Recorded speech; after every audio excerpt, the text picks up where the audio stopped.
disingenuous to ask a black billionaire to sacrifice billions when we won't even sacrifice hundreds. What's good, everybody? It's your boy O'Shea Duke Jackson, back at it again with another episode of Fair Use.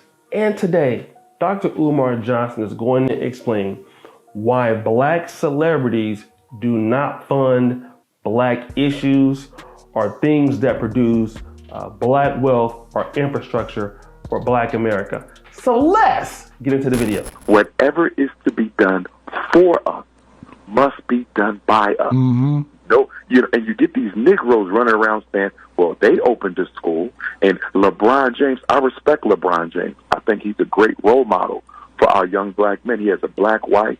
He's never been in no trouble, loves his black children. LeBron James is a good role model. Now, on the political side, I would totally discount him as an activist. LeBron James is not an activist. He's never put anything at risk for the benefit of black people. So an activist, absolutely not. But as a role model, a stand-up black man, a good example of how you should conduct yourself in the public, yes, but he doesn't have a school, Papa David. The LeBron James School in Akron, Ohio, is a public school. It is a public school. He did not build it. He does not own it. He does not control it.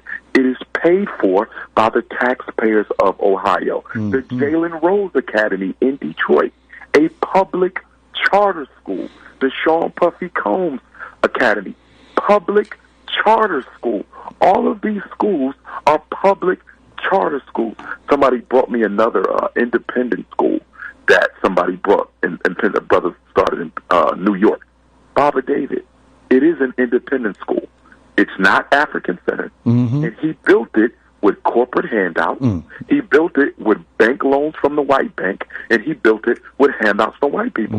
What I am doing, Baba David, and I want to state this for the record, what I am doing, there's no school in existence in this country right now who is doing what I am doing and has done it the way that I have done it.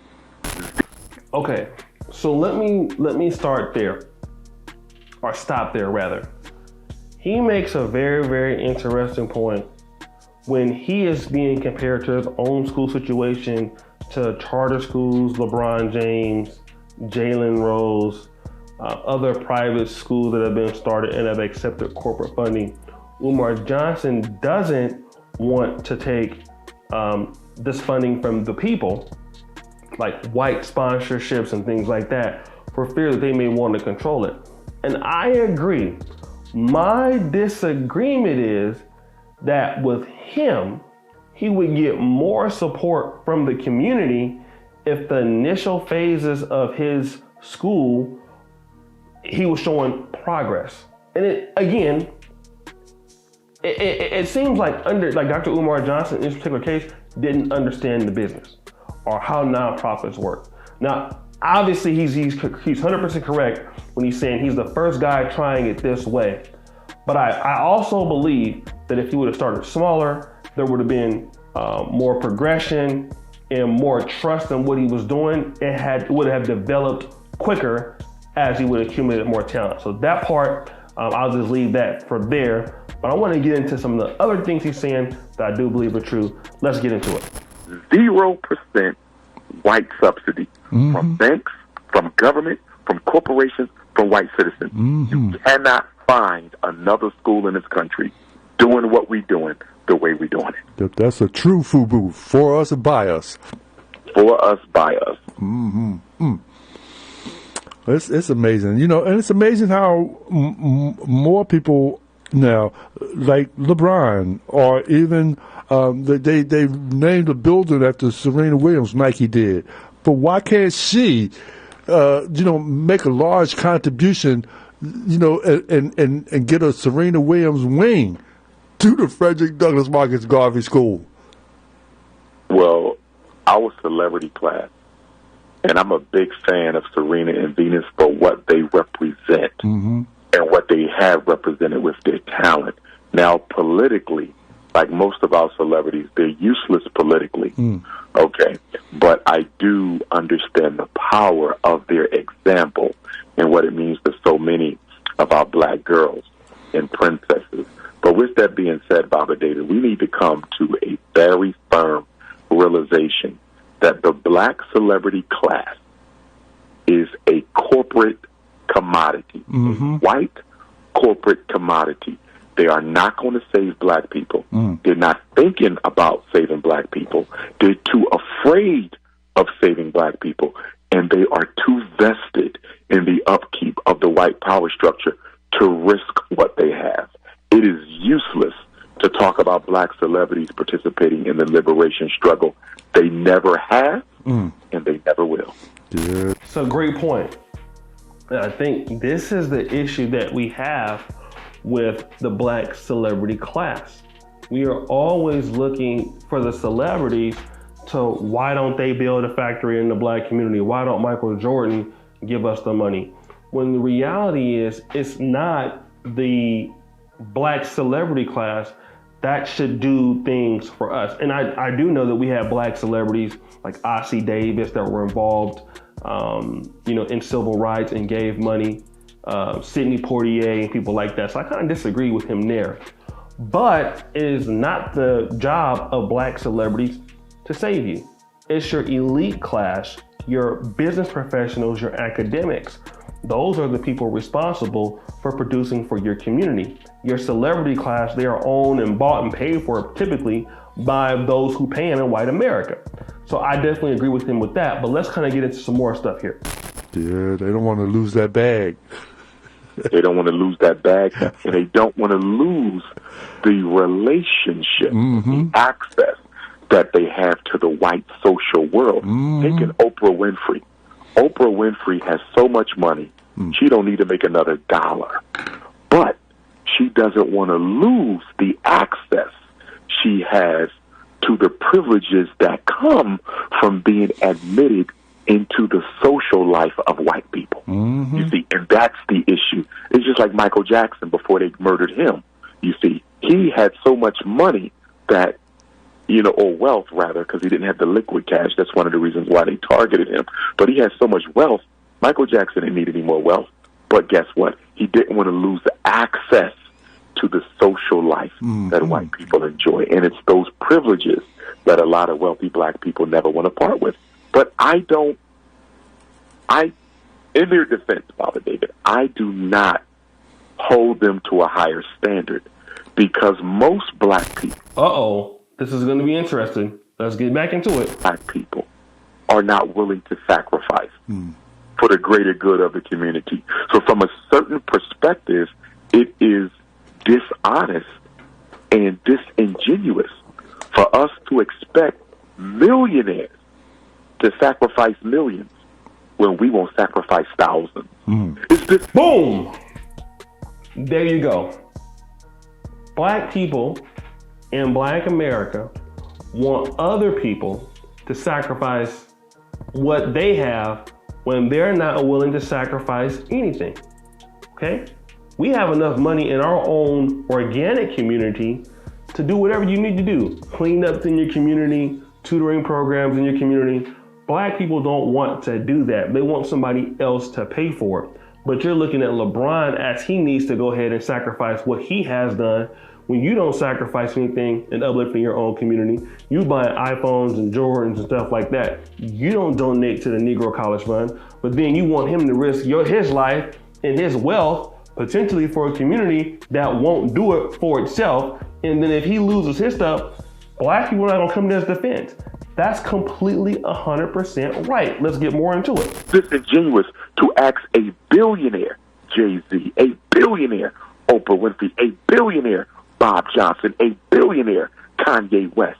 It is disingenuous to ask a black billionaire to sacrifice billions when we won't even sacrifice hundreds. If Jay-Z stood up today, if Kanye stood up tomorrow, if Oprah stood up on Tuesday, if Bob Johnson stood up on Wednesday and started using their money to solve problems, build institutions, and the white power structure attacked them, Baba David, we would not come to their defense. That's right. Because we didn't come to Dr. King's defense. We didn't come to Malcolm's defense. We let them die at the hand of their enemies, and there was no retribution for the blood that was spilled. So we have a history of wanting people to sacrifice for us, and we don't stand up for the people who are making the sacrifice. But that is 100% true. It's 100% true. I don't disagree with him at all, which is the reason why I see so many people going to the other side. That's why you see a lot of these people in the black community going to the white conservatives and talking down on black America, like, let's say, Candace Owens. Because if she were to stand up for black America and something happened to her, nobody would stand up for her. So she took what she considers the winning side, right? Let's go. But we will stand up for the people who don't do anything for us.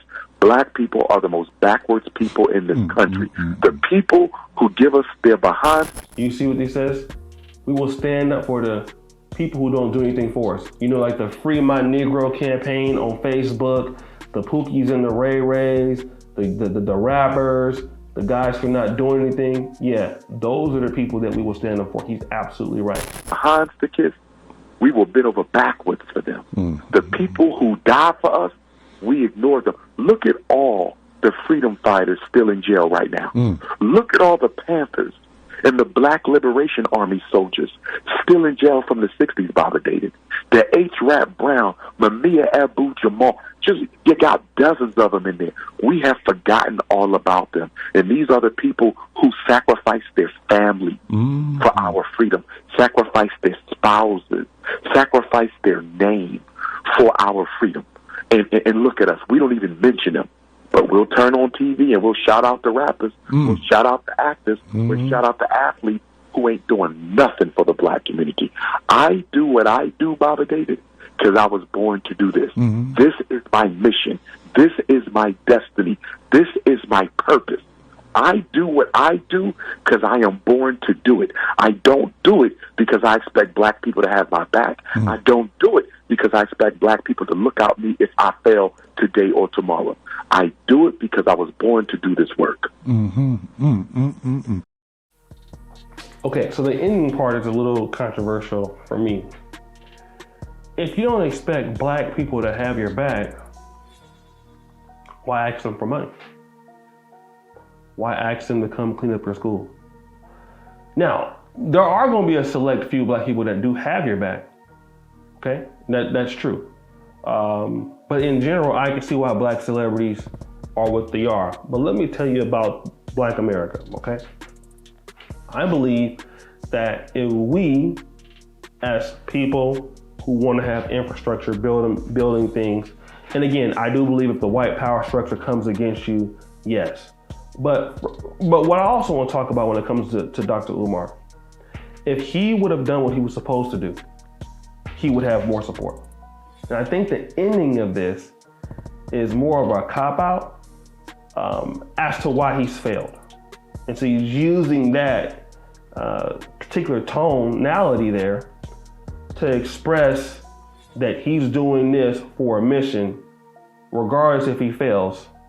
And I believe that he's very instrumental as to why he's failed. And that's something that we can't, look at. Now, but he is right with a lot of things he's saying. And yes, black people can turn on you and do these other stuff.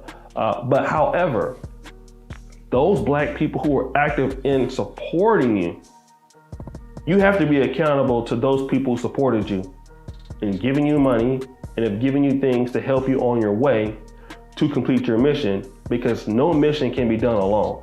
So I can understand having detractors, but those people who have really reached in their pockets or come out to support what you're doing, you need to make those things happen for those particular people.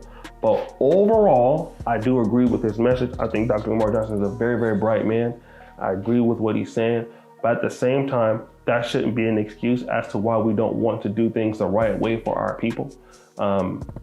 We have to work with our group to get things accomplished, not only in the African-American world, but in the black world at large. It is our duty to do right by our people. We must do that. And see, that's the thing that we have to also do. While we're on that mission, it is our mission to do right by our people. And many of us do not do that and then cry foul when people come against us to hold us accountable to things because we're just not doing the right thing. We're supposed to do right by our particular group. But guys, what do you think? It's your boy Duke Jackson. with another episode of Fair Use. Subscribe, hit the bell, and guys, we are out.